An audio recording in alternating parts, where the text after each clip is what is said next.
You like the chickens, and you don't like your adorable dog and cats. That's right. It's terrible. I do. And I love to like feed the chickens bread because I can throw the bread at them and they get very excited and then they leave. Have you ever considered owning like a cockatiel? You'd probably like having a pet bird. No, birds are terrible because, well. What the fuck do you think a chicken is?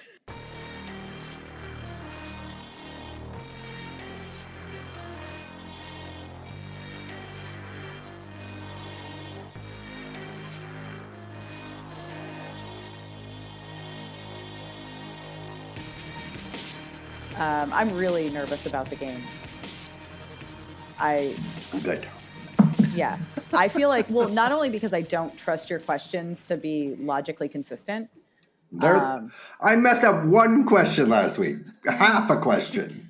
Not even half. No, I think that the entire premise of that was flawed because you also said everything would be from the last week, and that was something that happened in July. Everything was triggered by that week. There was another question this week that has but we'll get to it. You expect us to remember? Yeah. Anyway, I'm just saying I like when Dan runs games. I can't tell. Actually, no. To be fair, I can't tell if I like it better when Dan runs the game or just because I'm usually against Dustin. I can't tell if it's because his yeah. But I'm very nervous. I didn't do too much research, but I did make sure I at least tried to read some of the Emmy winners.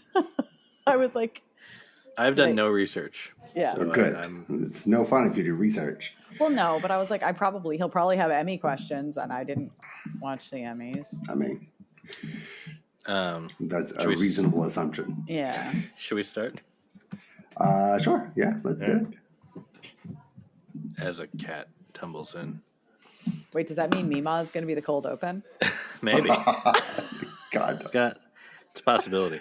Welcome to another episode of Pajiba, the Pajiba television podcast. I'm Pajiba comedy editor Dan Hamamura. With me, as always, are Pajiba managing editor Tori Preston. Hello, Dan.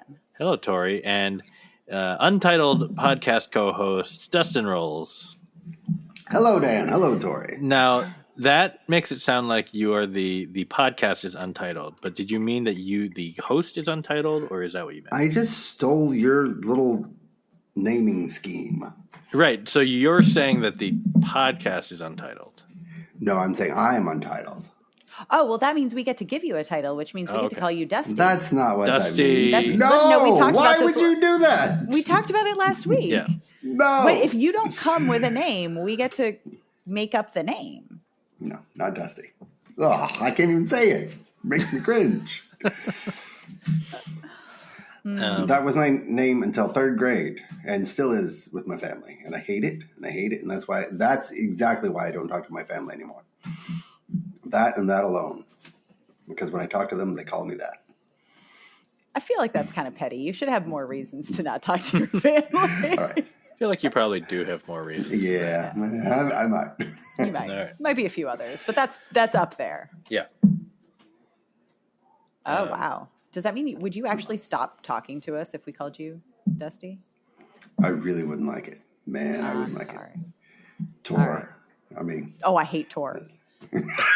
I hate it when people do that. My name is 4 letters. Why do you have to shorten it to 3? What are you saving? And it sounds like you're like a dumb Viking. Like it's like, I don't know, man. People try to pull the Tor shit all the time. And I'm like, why?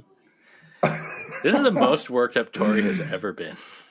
That's not true. It's there was one other time, and I don't remember what it was about, but I remember being very angry. There was one time where you had to rant because we did something.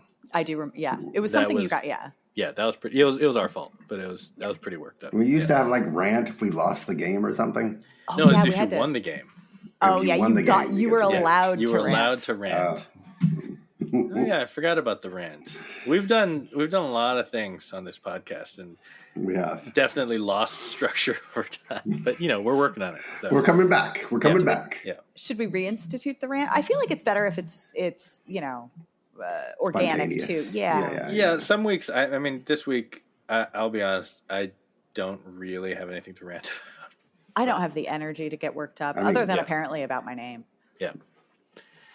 It has never once in my life occurred to me otherwise to call you Tor. I mean, I don't know why someone would do that. Wow, you just hit a bullseye with a random dart. You were just like, I'm just in. Man, just, that was the worst, almost the worst thing you could do. Tori has that middle school mean girl ability to just, I mean, Dustin does.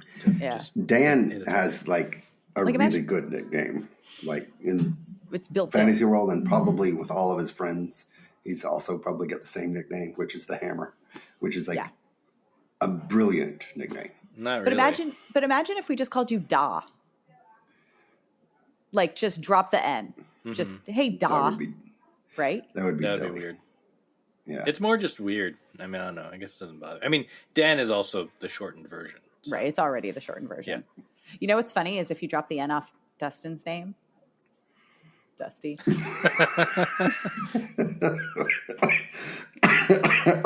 But with an I, which is sexier somehow. Dusty.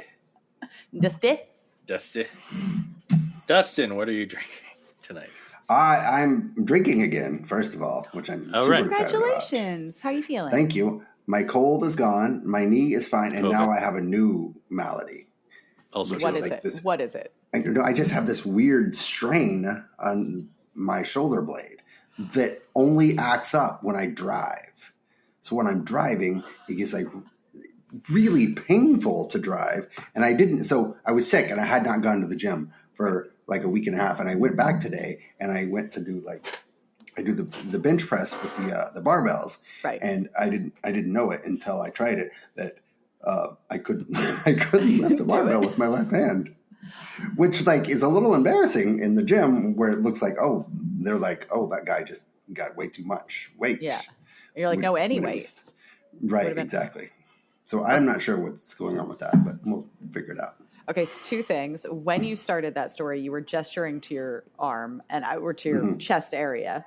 And at first I was like, you're going to tell me that your strange malady is like, all of a sudden I have this like weird heart palpitation. I was like waiting for you to say something terrible, like really scary about your heart. I was going to be like, go weird to the hospital. Shooting pain down your arm. I smell toast. I don't know. Like, I don't know. But then as you when you were like, no, it only happens. And when you said, when I drive, I thought you were going to say, when I lift my drink.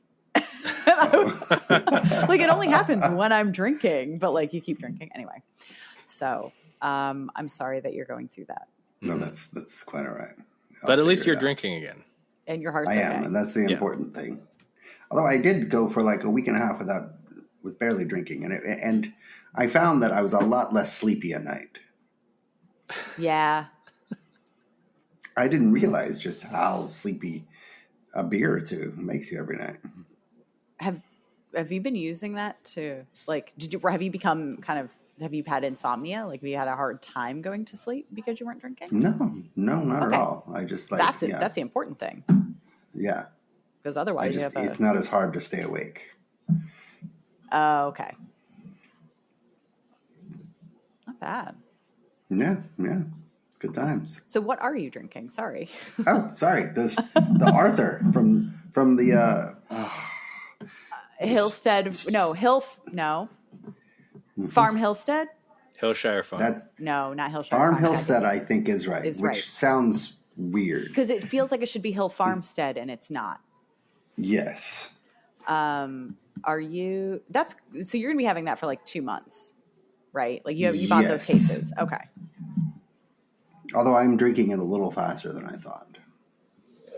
Because like somebody comes over and I'm like, you got to try this. And then, so I thought I was just going to do it on podcast nights. You're sharing it. Yeah. That's a problem. You got to keep the crappy stuff for friends. It's true. But I'm also finding that it's not a lot of alcohol involved. So I actually had a beer beforehand tonight because I'm going to drink the whole thing and still won't be drunk. Sleepy. Which is fine. Yeah, right. Well, yeah. What are you guys drinking? I have another of my Tequila Paloma canned cocktail, although, man, it's pretty low in the can. I may need to go get another drink at some point. I don't know. I just have a Modelo. It's still warm but enough. It's a tall boy. Yeah, so one Modelo. I'm only drinking one these days, just to really cutting back. So you're not so sleepy at night? I mean, I'm sleepy pretty much all the time, but I figure that's just. I know we were talking about pets earlier. One other pet thing that's been happening. It's only been happening recently, or it's gotten worse recently. Put it that way. So the dog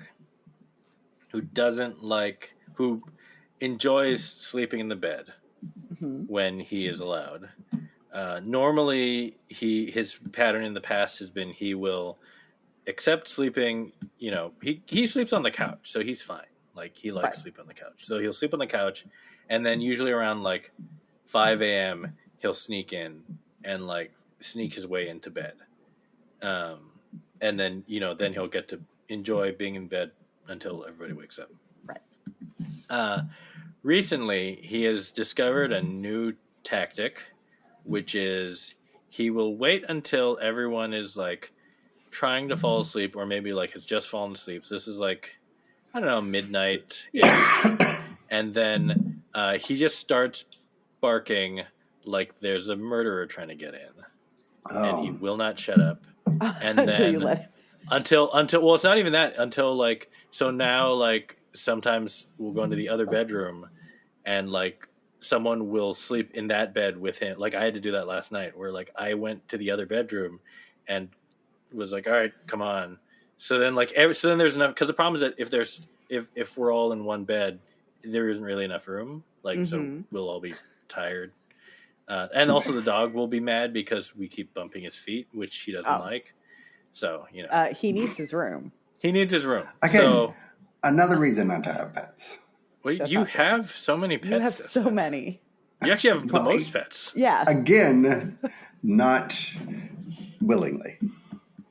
But anyway, last night I had to get up and go to the other bed, and the dog came with me, and then he was very happy. The moment we got in bed, he's like, "Great, good night," and he fell asleep instantly. And then it was fine. I mean, everyone was able to sleep, so it was okay. That's the important part. Yeah. We talked about birds earlier. When I was growing up, I had a cockatiel who developed a particular call. And she did it at first it was sort of like her warning that someone was pulling in. Usually my dad, coming home from work. So she had a certain squawk that she would do when someone was coming into the driveway. And we had a young dog at that point, and the dog, rather than doing a dog's duty of using its own ears to hear when there could be someone outside and, acting accordingly, the dog just learned to listen to the bird. And so if the bird did that squawk, then the dog would bark and run to the door and act like somebody was coming. Unfortunately, the bird hated the dog. And so they were mortal enemies for reasons that I'm not going to get into, but bird justified. Justified. Yeah. Okay. They got off to a rocky start. Yeah. So the bird quickly figured out that this pattern of behavior, that the dog was not independently verifying the approach of an intruder, and was rather using her information. So the bird would start just anytime she saw the dog fall asleep, just curl up and nap somewhere, she would do that squawk to wake the dog up, and the dog would go running to the door and nobody was there. And this went on all day, every day. And the dog never learned. Just kept trusting the bird, kept freaking out. Nobody was ever there. We're in Vermont. Nobody's ever there. That's great. So anyway, I feel for your dog's fake alarmist barking. Look, he got what he wanted. So exactly. Unfortunately, it worked. It worked. But, uh-oh. Wait, is it time for the game? Are we still doing game at top of it? It should be time for the game, unless Dustin I'm ready for the game. Something. Are you ready? Right. Oh, No. What do you mean no? No, I'm good for it. It's just, the problem is I have to getting the questions on my screen while keeping you guys on the screen has proven to be difficult. But I can do it. Just takes me a second. Okay. All right. Well, while Dustin's working on that, I don't know. Dustin, your banter? anti-pet stance is pretty terrible, I think. Oh, Dan, do you have a rant? No, not really. I wish I did. I'm too tired and defeated by these animals to have a rant. Yeah. I mean, I will.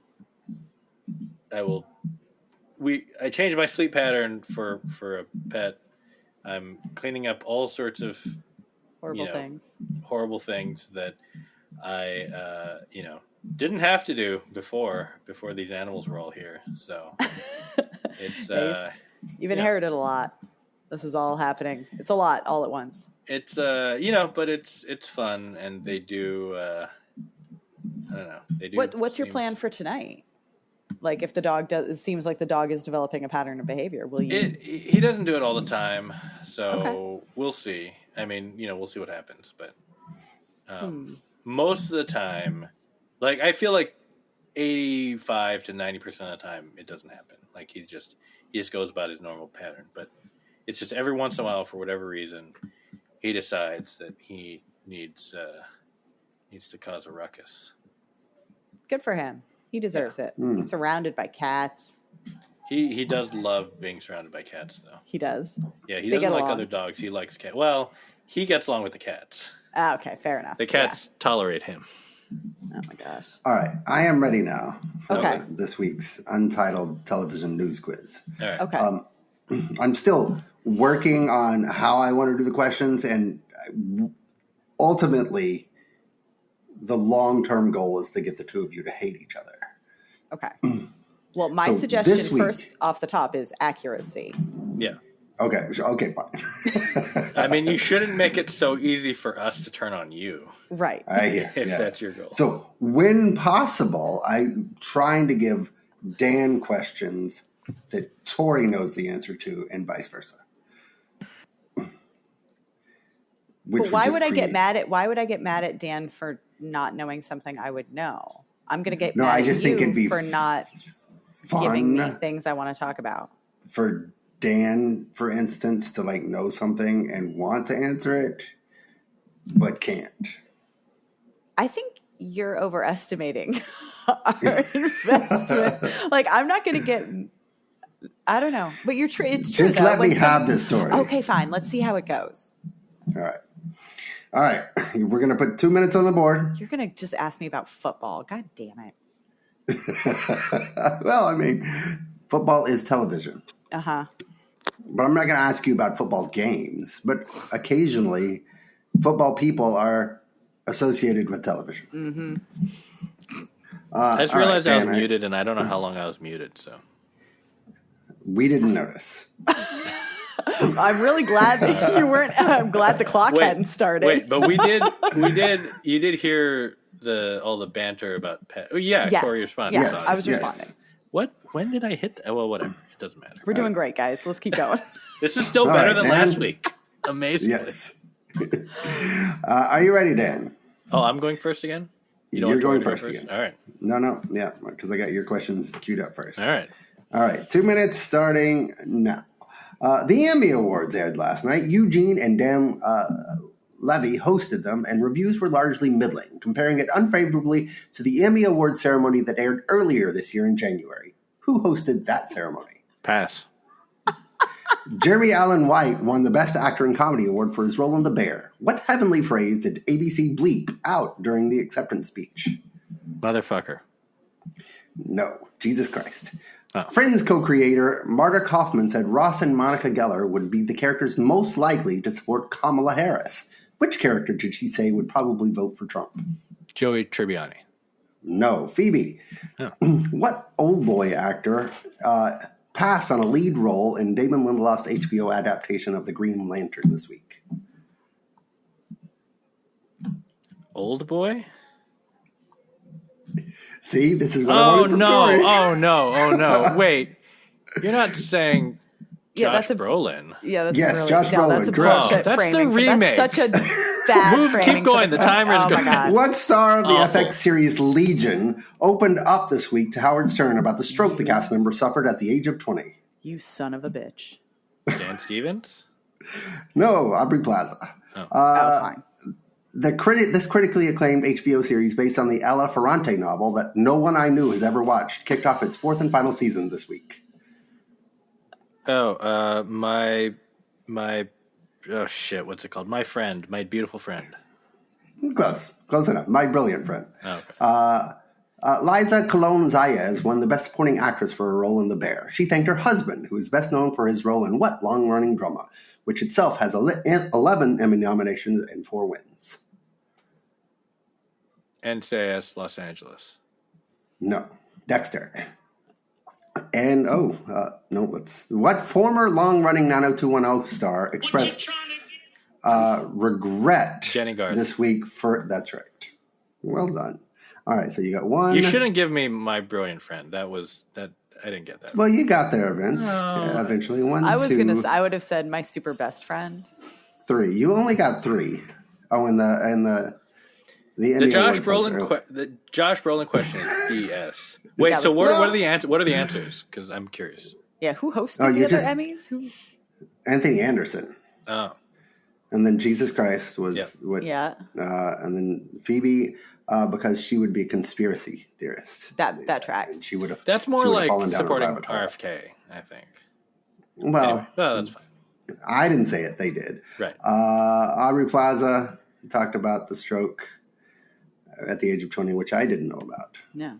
And I just said Legion because I knew that maybe Tori would. I also would have said Dan Stevens because I didn't know about Aubrey Plaza.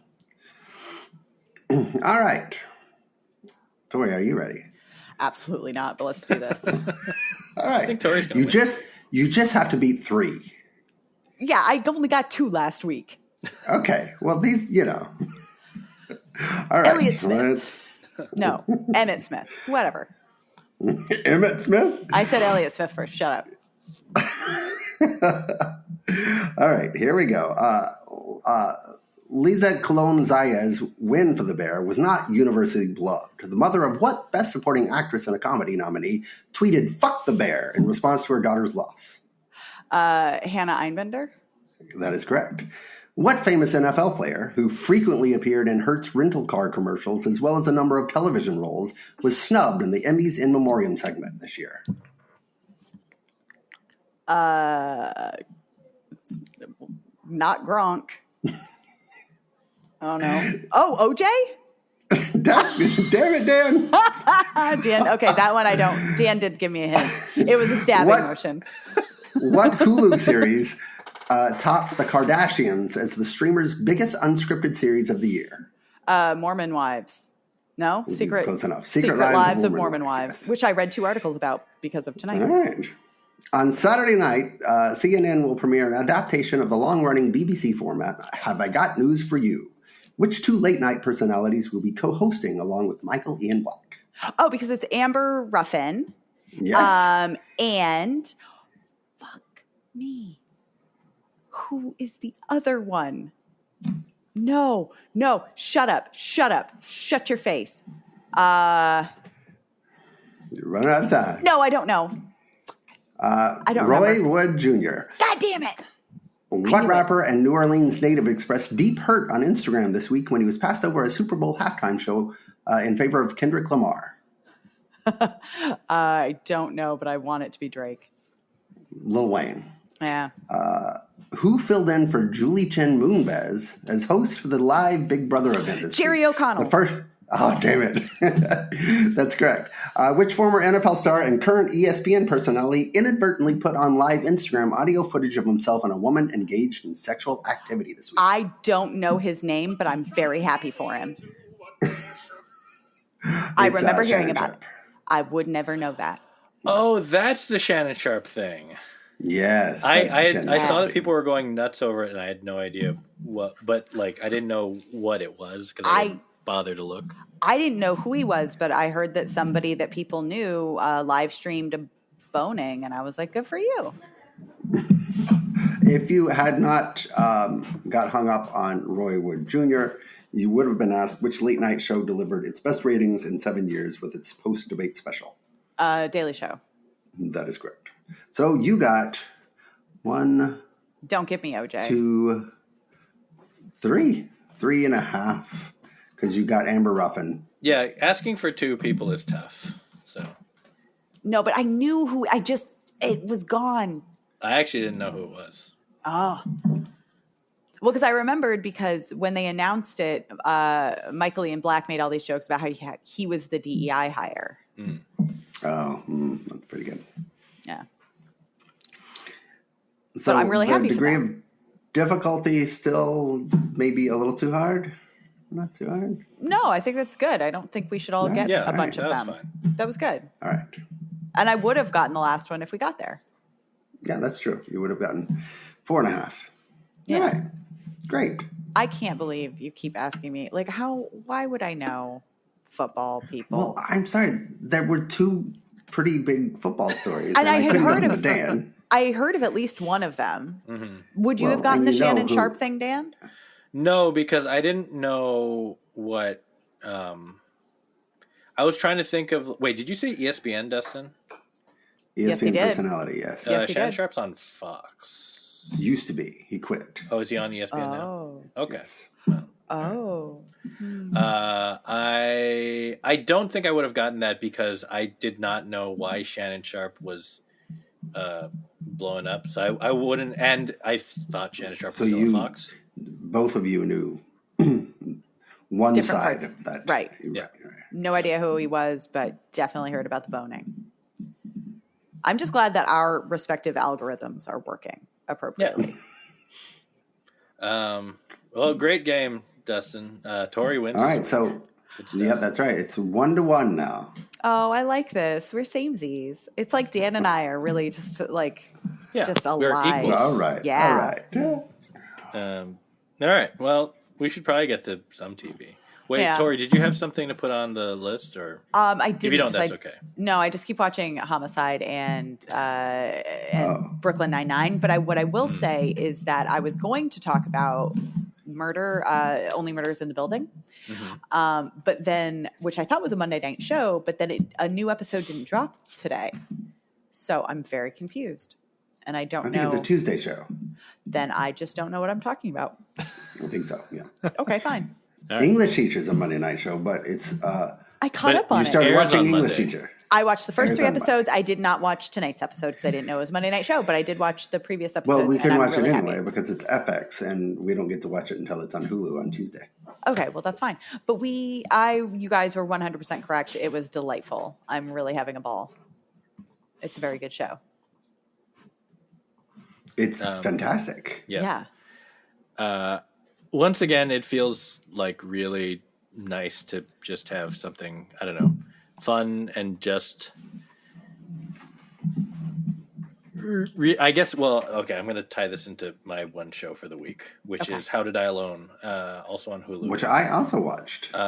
Okay, I've only seen the first 2, although, I don't know, Dustin, did you watch all 4 that were released? I did, but I don't think you learned much more from 4 than 2. So I was trying to figure out How to Die Alone. It's the I will bring it back to English Teacher, I promise. How to Die Alone. It's it's a new show on Hulu created by Natasha Rothwell of White Lotus and Insecure, and she was on Insecure, right? I think. I have no idea. I never watched Insecure. Is that bad to say? Anyway, the first season or so. Natasha Rothwell, yes, she was on Insecure. All right, I know what I'm talking about. Don't worry about it. And it's a comedy starring also Natasha Rothwell playing. She works at JFK Airport.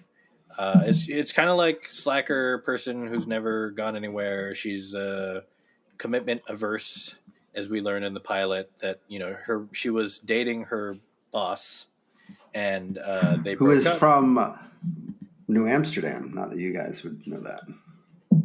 Is that the thing that's not The Resident? That's That the is show correct. that Dustin wishes he watched. Okay, all right. Anyway, she's someone who's kind of like going through life, whatever. She's in her 30s. She hasn't figured it out yet. And then goes through a near-death experience, which kind of makes her decide, like, she really wants to live. And then she's trying to figure that out. at least that's kind of the trajectory it seems to be on since I've only watched the first two. But it's an interesting show to me because it feels like a show that is trying to throw everything it can at the screen. Like there are times where it feels like it really wants to be a sitcom, and there are times where it feels like it really wants to be poignant and heartfelt. And they also do like some like weird editing things that are kind of like tonally very different than the other stuff.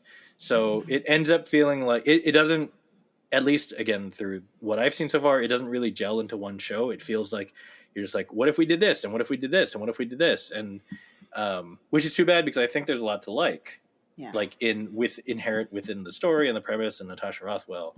But the reason why I wanted to compare it to English Teacher is that English Teacher feels like FX specifically has like zagged once again, where like there was a period of like TV maximalism where you kind of have to do as much as you can to try to stand out. And now English Teacher is standing out precisely because it's like, no, this is just a funny show that we're just going to make this as good as we can make it. We know our lane. We're not going to be trying to like tick all these boxes. We're just going to do this well. Yeah. Which is also interesting because it's still, English Teacher is still its own thing. It's not really a sitcom. I mean, not in the sense, like it definitely doesn't seem like it would be on a network. Right. It's not quite that style of comedy, but not so far removed. Like it's walking an interesting middle ground of being like, it's not quite prestige, not quite like laugh track sitcom-y, but like very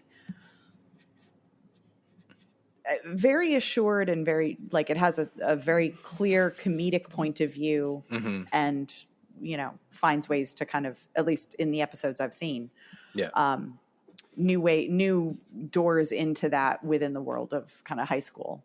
Like it's great. Yeah. And I also find it go ahead. I was gonna say the cringiest scene I've ever for me, like I don't have a problem with horror, but like the stuff that makes me close my eyes and sometimes leave the room is like just socially awkward, like just cringe moments. Like I had a really hard time watching The 40-Year-Old Virgin. And the closest I have ever felt to that was during the third episode when the main character and the other teacher who's like sort of a love interest, or he thinks he thinks he has a crush on him or whatever. And he's like, the guy tries to tell him, oh no, I have a partner. And then the main teacher goes off on like, I always do this. I think I'm more attractive than I am, but blah, doesn't let the other teacher speak. And it's just because the beginning of that speech is like, we can't do anything because like, even though we could totally hook up, I'm not supposed to date anyone at school. And like, we're going to get, and then if we got married and blah, blah, like the entire sequence was just the most awkward thing I've ever seen. And it was My so kid well had to written. leave the room. Yes, I almost had to leave the room. Like, I feel like we don't talk enough about how like true cringe comedy is the closest you can get to horror. And that's interesting because the horror movie that I saw, that I Speak No Evil, is exactly that. It's like just these really awkward situations turned into a horror movie. Yeah. And that's a remake, right? Because I heard I've heard the McAvoy one is more thriller-esque, and like the original is just genuinely just horrible. And the new one is like very entertaining, but they're not trying to copy the original. They kind of have their own thematic style. I really want to see it. Also, I mean, it's McAvoy. He's really hot. McAvoy is so good in that. God, he's so good in everything. I'm mostly confused by that movie, and to remind you, we're not a movie podcast, but when I saw the trailer and I saw that Scoot McNairy and Mackenzie Davis are playing a married couple, and I'm like, no, but that's not right. That's from She's with Lee Pace. They're different. They end up in that show. They end up having kind of like a sibling relationship. So I'm like, oh no, this is. It is a little weird in this. Although, yeah. But imagine if you have the two of them and then someone, like I would, Like if there's one person who I'm as attracted to, like Lee Pace and James McAvoy are like so hot. Mm-hmm. So I'm just glad that for Mackenzie Davis and Scoot McNairy that they continue to act with the hottest person I can imagine. Yeah. What would happen, Tori, if there was a movie or show that had both Lee Pace and James McAvoy in it? I would watch it. I don't know. I would sit there and go, where the fuck is Dan Stevens? Oh, okay. Like, give me my trifecta. Yeah. So that's your trifecta is the three of them. Because the thing is, it's not just people who are attractive. There are plenty of very hot people. Right. But like people who are attractive and very good at playing weirdos. Mm. And I think that Dan Stevens is like so weird he's hot. McAvoy is, I mean, he's just really hot. Like, he can do whatever he wants. And Lee Pace is kind of unapproachable. And then there's, like, Cillian Murphy, who's just sort of out there, like, does prestige stuff. But, like, somebody was, there was some rumor that they were trying to get him to play.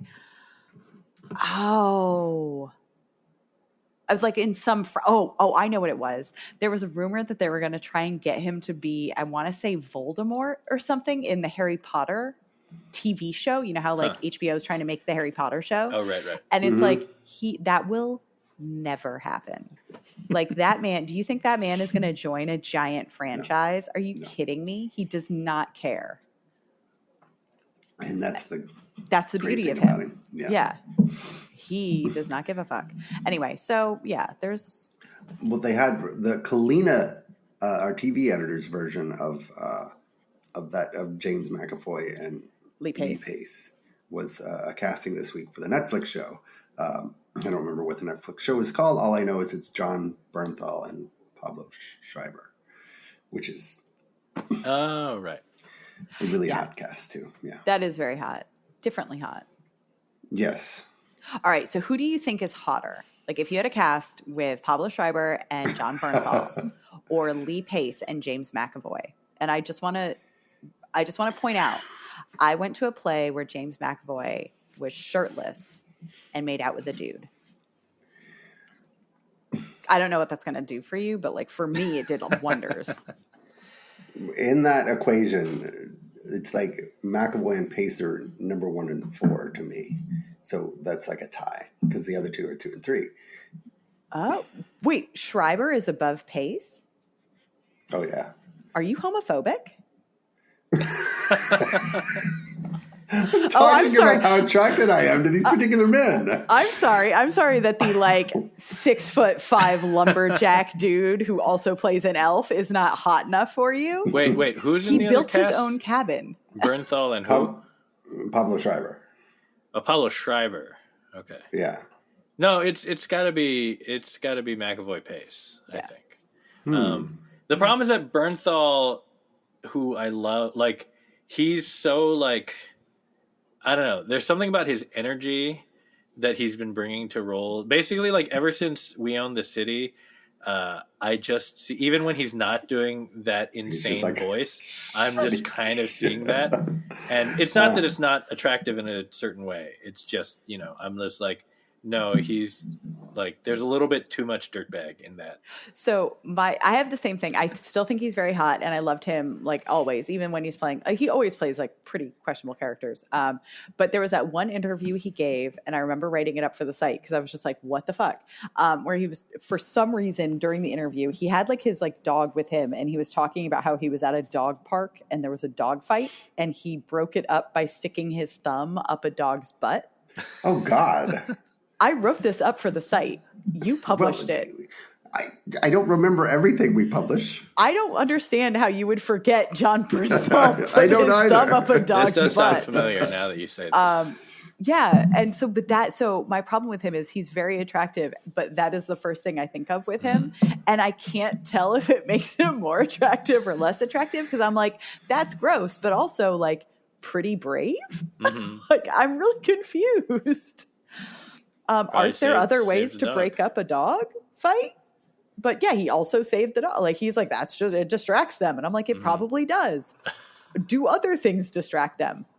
I don't know. but also like you have to be really brave to like walk up to a pit bull and jam your thumb up his butt. So you absolutely do. Yes. So anyway, Bernthal is hot. Don't know how we got there, but that is accurate. Also, Dustin, what did you think of How to Die Alone? Oh, sorry, I didn't mean to cut you off. No, I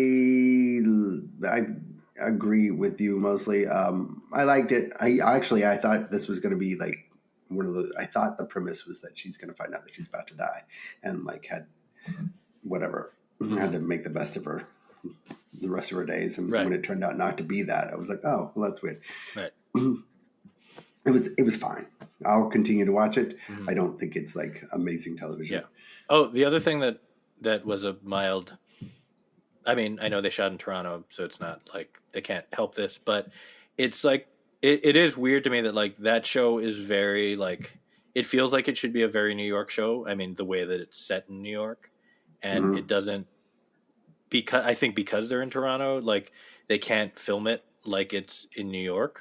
So it doesn't feel it's like the most non-New York feeling New York. I feel like I've never felt like, oh yeah, that's a real New York thing, or that's a real New York vibe. It feels like yeah. Anyway, sorry. But I was also going to say about English teacher that I was actually a little surprised that Brian Alvarez, I don't remember his full name, but like he has did you know about his YouTube show and his like long YouTube past? Like only like after reading about him. Yeah. Right. Yeah. I didn't know it either, but because I really like the way the show is written, I actually thought he might have been a school teacher because he seems to have I have a lot of school teacher friends locally, and they love the show already because they can relate to a lot of the stuff that's going on. Mm-hmm. Yeah. I also realized that I know we were talking before about like it being unfairly compared to Abbott Elementary, and maybe it deserves more comparisons to AP Bio or whatever.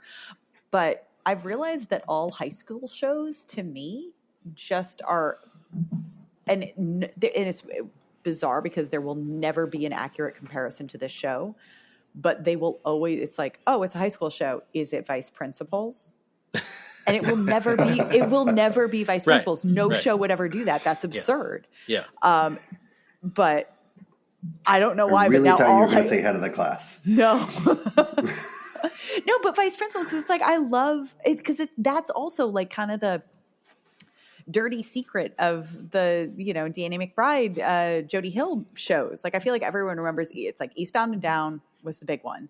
Mm-hmm. And Righteous Gemstones is like it's doing really well. Everyone loves it. It keeps going. But like people don't remember the random, really dark 2-season one that they did in between. And like, I think that I love Vice Principals. I get more and more impressed with it. Like I've rewatched it and been like, no, this is actually like brilliant. Yeah. Like we should talk about this show more.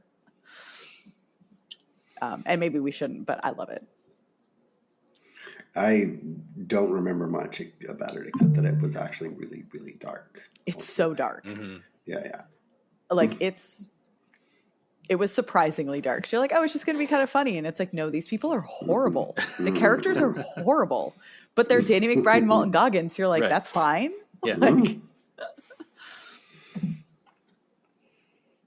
the people in English teacher are not horrible. They are the ones that you think will be horrible are not. Everyone is wonderful. Mm-hmm.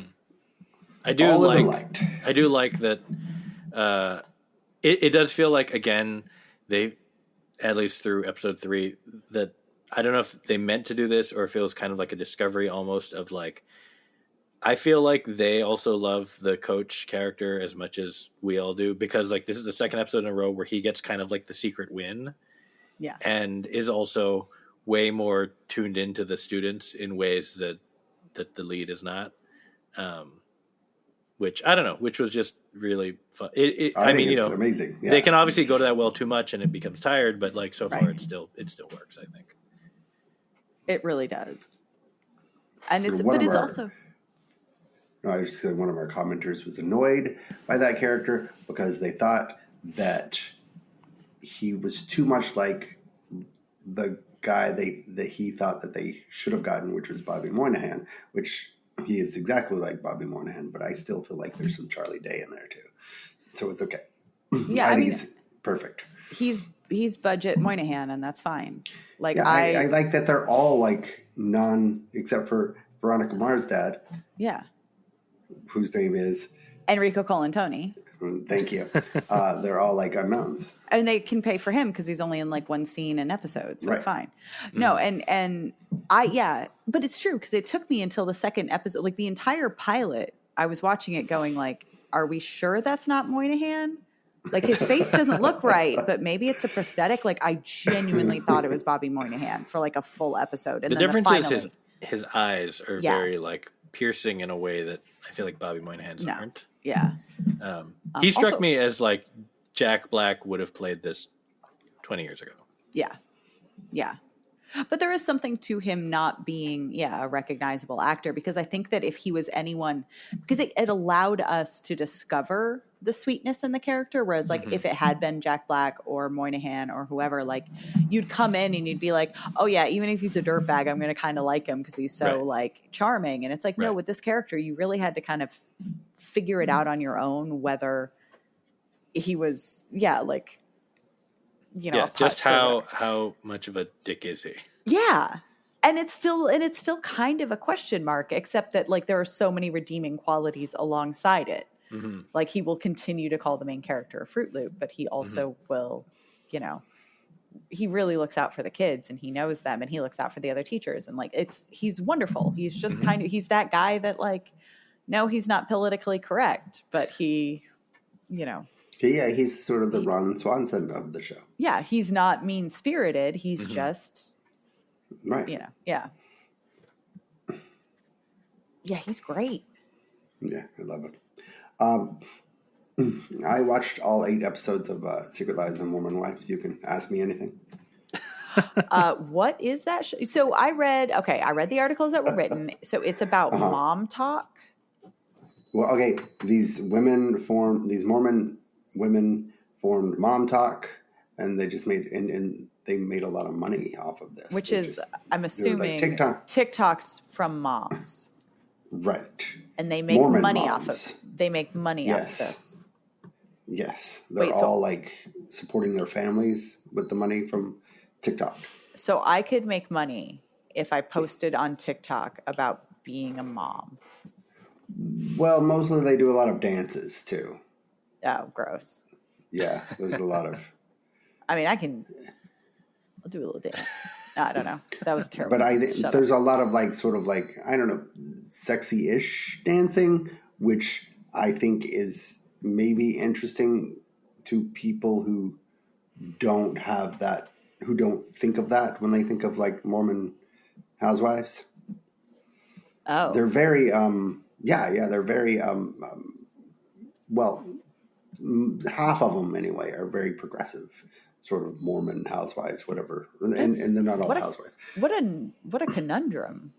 I know, and that's what I found was so interesting is like the progressive ones were hanging out with the more conservative wives, and the conservatives' wives weren't necessarily conservative; their husbands were, right? And they felt obligated to. Right. To like abide by the rules on behalf of the husband. And then like, so they like split them up into the saints and the sinners, which is sort of for television, for drama. Right. Is this like a Real Housewives type show? I guess so. I've never seen is it like a Real documentary? Housewives. No, it's not a documentary. It's more like Real Housewives. Okay. Like there's like 8 women and they have a lot of drama in their lives. Mostly interpersonal in the friend group, but in that I don't find that interesting. But I did really find interesting how they dealt with certain husbands within the group who were controlling and sort of verbally abusive, or had their own, like one of them had a porn addiction and was like on Tinder having like these online or I don't know, text affairs with women. Trysts. Yeah, they were exchanging naked pictures and whatever, but that they sort of forgave that because you stayed together and for the church. And then one had a really like bad guy as like he had a gambling problem, but also he was like super controlling, and like she went to a Chippendales thing for a bachelorette party. She didn't even know she was going, but he found out and he blew up and just had this like insane psychotic meltdown. It was crazy. And then the lead of it is Taylor, and she is super white trash. Like she was a swinger. That's how the mom talk sort of exploded last year because there was a swinging scandal. And then this woman came out of it and got involved with another guy very quickly, got pregnant, had a miscarriage, got pregnant again.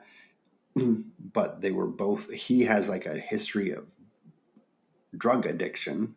And like in the second episode, like or maybe it was the beginning of the end of the first episode, they're like arrested for domestic violence. And I know, but that's just part of like this sort of drama. And like for the rest of the series, you're like, are they going to stay together or not? And obviously you don't want them to. Right. But also she's pregnant with his kid and they're Mormon. So you're like. But how Mormon are you if you're. Right. They say basically some of them follow the rules and some of them like we believe in the rules. We don't always follow them. That's interesting. Which is something that like a lot of Mormon media doesn't allow for, which is, I mean, it's a very normalization of, look, I mean, not all of us live in Utah. Right. And I think that we take for granted that like the view of Mormons that we're given are literally like white buttoned up the shirts and the, it's like the missionary style, like everyone, if you are Mormon, you do take it seriously. So I think the idea that like, you can be Mormon and not follow all of the rules, even if you believe them, is just like any other religion. Mm-hmm. That's what, like a lot of what I found so fascinating about this is that like, these women just reminded me of like Baptist women who I grew up with, who were like, very religious, but also kind of wild and sometimes rebel against the religion and then feel guilt and shame about doing that. Right. But then do it again anyway. Yeah. Still kind of messy, but like you're stuck in this. Yes. Because of it's so much also tied to your social structure, which you're getting because of this mom talk. Like they have come together because of the religious angle and assuming they're others. So there's also that pressure. Yeah. Like when you break from it, you're going to feel guilt because of the people around you as well. Like not just your beliefs, but like your social circle doesn't accept. Right. So like, do you think that these moms, like, were they supportive of each other or were they like more judgy? No. They did both very well. They like talk shit about each other behind each other's backs constantly, but also would absolutely be there for each other whenever someone was needed. They like had each other's backs, but also talk. I mean, just like any friend. Anyone, It's like on television and you're hearing all of the shit talking. Yeah. Right. Oh, I love shit talking. I know. And there is a lot of it in this show. So do you think, I don't know, I think, is it the kind of thing that we'll get another season or do you feel like it's like a one and done thing? Is there more to explore? I really think there is. Yeah. Cause like those abusive relationships are ongoing.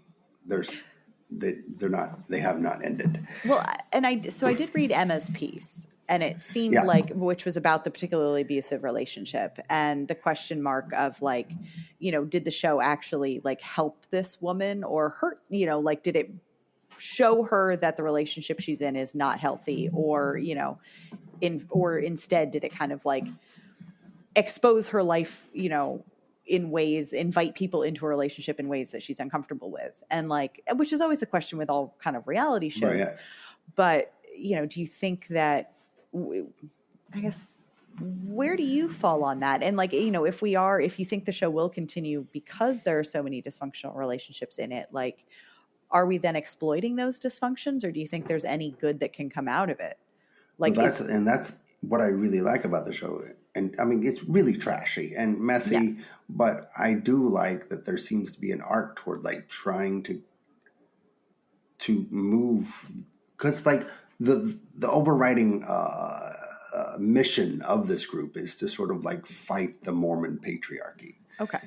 So which is in some ways fighting Mormonism. Like, how do you separate the patriarchy from the religion itself when it is so baked in?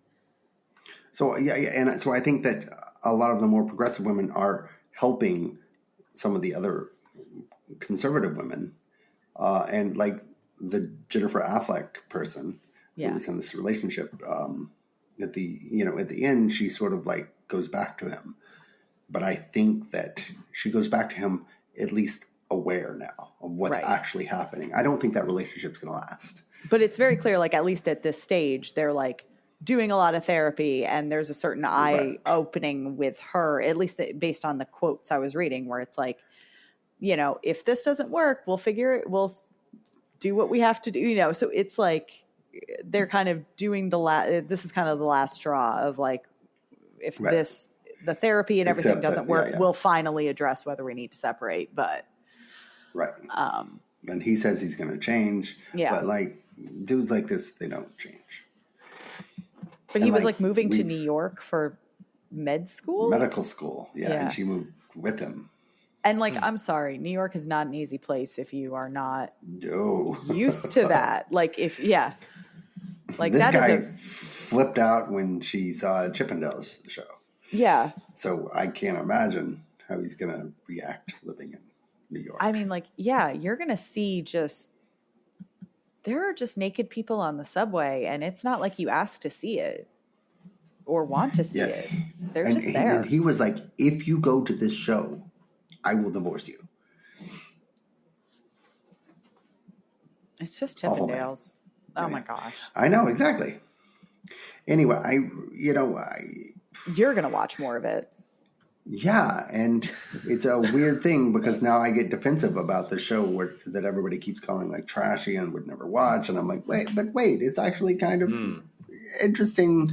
It's not and maybe I've misjudged a lot of those shows myself. Yeah. I think there's only one way to find out, which is I think you need to watch a lot of other shows, because it's true. I think that, like, you know, you discovered something in this one which feels unique. Maybe that's there in all of those other shows that people watch, and you got to kind of check them out so that you have the context. There's apparently a Real Housewives of like Utah and Salt Lake City. Yeah. That's yet you won't watch Big Brother or any anime. Okay, I've given anime a shot. I hate anime. You would love Spy Family. You would love Spy Family. Okay. Your kids would love Spy Family. Anyway, we don't have time to discuss taking on new reality shows because Survivor starts this week. That's true. That's right. So we're going to have so much to talk about next week. We are. High Voltage starts this week. I don't even know what that is. I don't know what that is. That's the Caitlin Olsen show. High potential. High potential. Yeah. I always want to call it High Maintenance, but that's the other show that was like on HBO. With the drug dealer. The weed dealer. Yeah. Right. That's not that one. So this one's like High Potential. And then not WandaVision, Agatha All Along. Mm-hmm. Oh yeah. Frasier comes back. The Penguin starts. Which apparently is great. All of the early reviews are like, this is like the best crime show since The Sopranos. I'm like, what? Okay. What? I don't think it's starting yet, but I'm also excited for Matlock. Kathy Bates. Kathy Bates' last role. Month, she's retiring after this. No, that is Sunday. Yeah. Oh, it's this Sunday? Oh, okay. For Monday, if we want to, stay on top of things, we have Matlock and From on Sunday night. Yes. I don't know anything about that From show. I'm going to watch Tulsa From. King and Industry. Oh, whatever. And Dan, you caught up with, you're still up on Industry last night? No, I'm behind. I haven't seen since the Rishi episode, so I'm a little behind.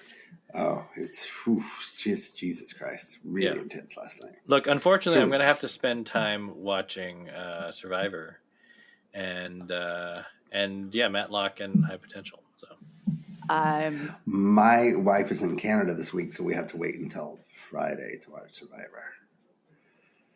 Oh, so what you're saying is we can't spoil it in the chat? Oh, wait, aren't we supposed to pick winners? Yeah, Are we doing a draft? We don't have to pick until Monday. Oh, we're picking after the first week? Yeah. Okay.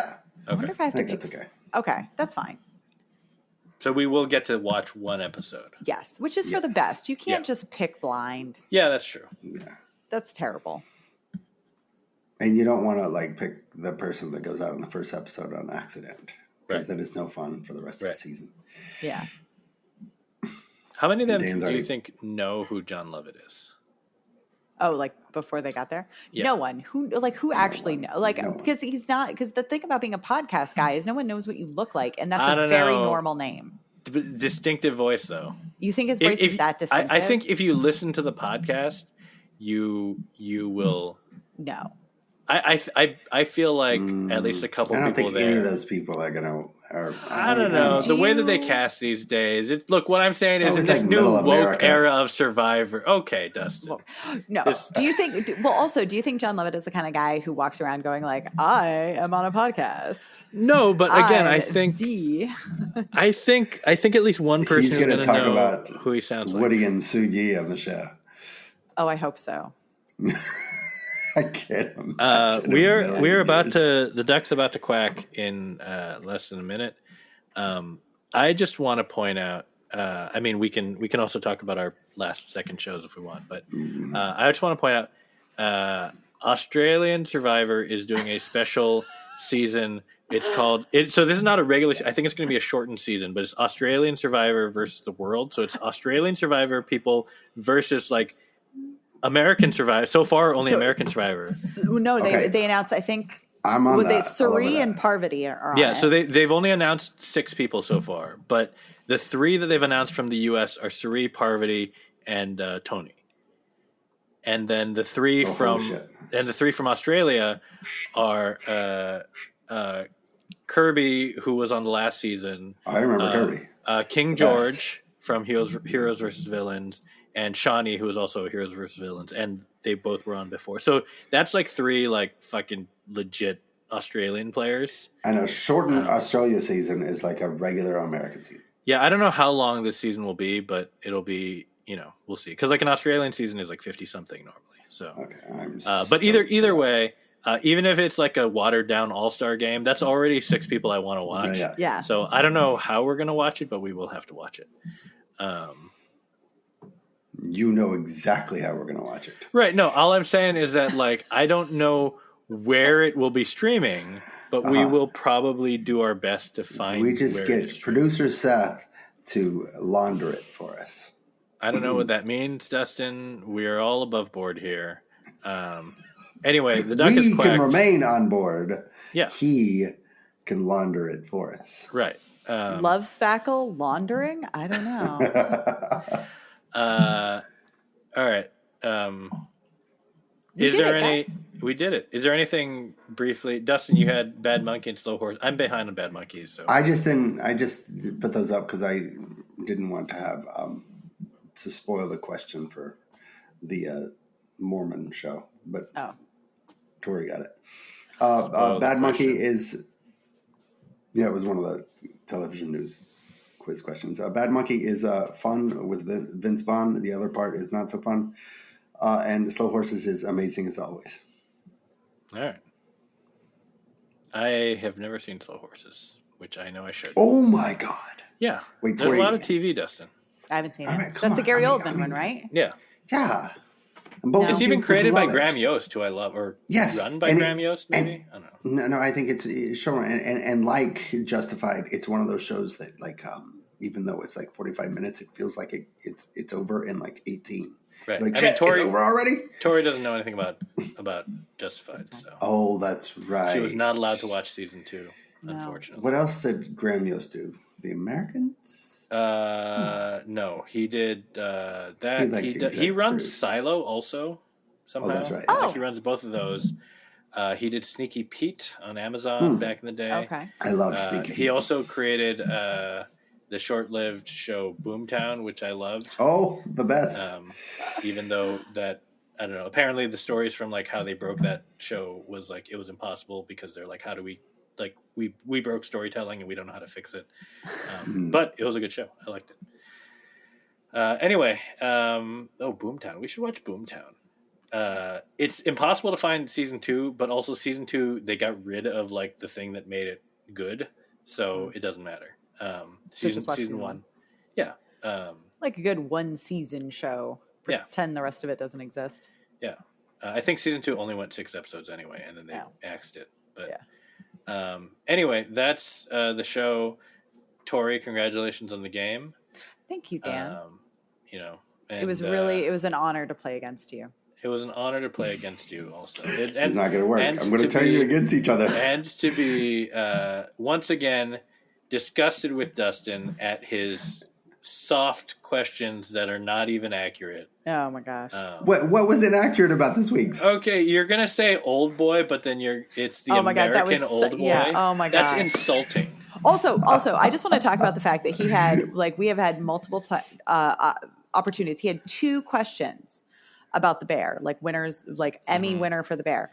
Did not once mention Shogun, the show that won the most Emmys for a single season of television. But just because it is like the Bear didn't even win. Yeah, Dustin does not mention it. Bear didn't even win Best Comedy. Dustin. No, Hacks did. Yeah, but you know what? It's fine. 18 awards for an Asian-led show is not enough. Not enough. No, won't even bring it up. And won't even mention the original Asian Old Boy. No, the Old Boy remake, notably starring Josh Brolin. Like what? Wait, I did want to actually say something. Do you think it's fair that the reason why I was able to answer the Hannah Einbender question was because I realized in looking at the winners, I hadn't clocked it before.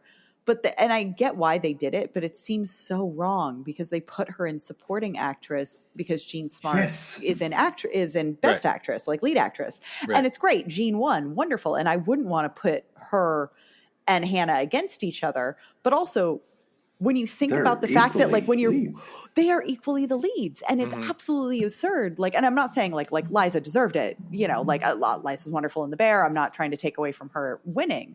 But when you look at like what Hannah is in Hacks compared to what Liza is in The Bear, you just realize how all over the map that supporting actress category was. Right. And it's such an interesting, because it's a strategy. Right. That's a HBO not wanting to neither of them would get awards if the votes are split between them. And great for Jean. I'm glad she won. But I mean, it's also like how when The West Wing was winning all the time, it was like they would all go in supporting because they know they're not going to win in Best Actor. Yeah. Oh, damn. Did you know that she was married to David Zayas? And do you know who David Zayas is from Dexter? I've barely watched Dexter, so no. And I didn't know who she's married to. Oh, my God. Oh, and she was actually in the 3rd season he was in the 3rd season of Bear as playing her husband. I should get back to that. You haven't finished. Okay. I haven't even started the 3rd season. It's fine. Look, Dustin, there's a lot, there's a lot of big no. There's a lot of poop to clean up in this house. How did you know Jerry O'Connell? Oh, because for some reason I heard about that. Because it's a big deal. Julie Chen asked her co-host on whatever he does a show with her. The Talk? Yeah. What does that sound? Is that the dog? That was the dog drinking water. Sorry. Oh my God. I was like, did the squirrel come back? Jerry O'Connell did an excellent job, by the way, hosting the live episode. Oh, did you guys hear? Charlie is going to Charlie's going to co-host the Survivor podcast with Jeff. this season. Charlie from last season. Runner up Charlie. Cool. Runner up Charlie like Davis. Yeah. He's co-hosting with Jeff. Charlie is one of those. Yeah, every season has one of those nerdy. Guys. And then what's his name? Austin, who's dating Jeff's niece. Oh yeah. Whatever. Mm-hmm. His mom was all over Twitter posting pictures because I guess the niece came to visit, and she looks. The family resemblance is strong.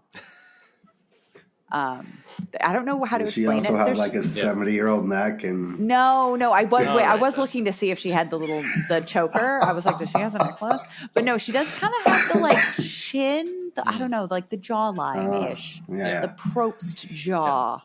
Also, if you really love Survivor content and can't get enough, the Carson Carolyn podcast is back after they started one like immediately after their season aired. Went a couple episodes and were quickly like shut down. They explained that apparently they were still under contract. Like I guess when you're on Survivor, you're still under contract for a year. Where like any press type stuff, you have to like clear it with them. They had not. So I didn't listen to the old episodes. Apparently, they might have also been talking too much about production stuff, so they may have also been shut down because of that. But either way, their podcast is back, and if you enjoy, it's one of those things where like listening to this, I'm like, oh, they did not edit Carolyn to be Carolyn. Carolyn is just Carolyn. Yeah. And so if you enjoy that energy, you can get it in podcast form now. So I follow her on Instagram, and she is one messy lady. But entertaining. In a good way. In a good way, yeah. Anyway. All right. People are going to look at the podcast and like 10 minutes ago, and they're wrapping up, and then they're going to look and they're going, why is there still 10 minutes left of this? Dustin, people love our banter. I know. They're going to just skip to this part, people. You can't skip to this part. I'm not putting a chapter mark here. This part's just the end. Anyway, that's the show. We'll be back next week. Definitely talking about Survivor. Yes. Probably other things. Maybe from, I don't know. I don't have epics. Agatha all along from things. High potential. That's Matlock. already 3 shows. We need Matlock in there. Fuck. No. What? Whatever. See you next week. Have a good night. Good night. Good night, everybody. There's a lot of TV. Oh, I'm excited. Yeah, we're going to. Oh, it's going to be tough. We're going to have to do like a lightning round at the end.